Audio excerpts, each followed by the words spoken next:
Hey, it's Guarda, and today we're going to talk about Tron, especially Tron Bandwidth.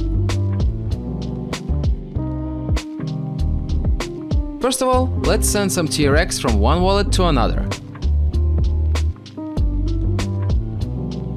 As you can see, I try to send 200 TRX and I get deduced 0.1 TRX as a fee.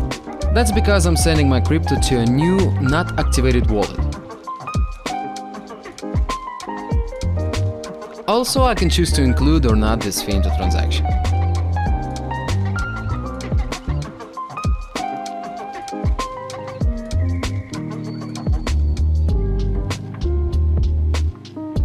So, after TRX been sent and delivery confirmed, we can see that our Tron bandwidth is untouched.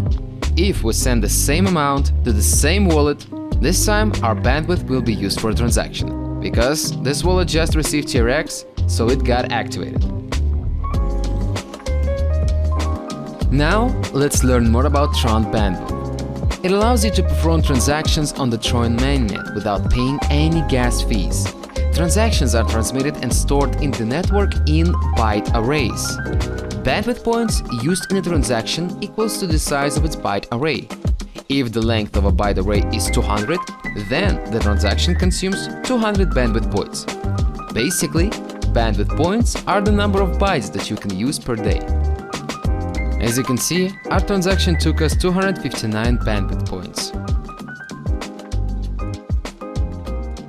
And that's about it for today. Thank you for watching, don't forget to like, subscribe and comment under this video. Guarda Wallet wishes you good luck in your crypto journey.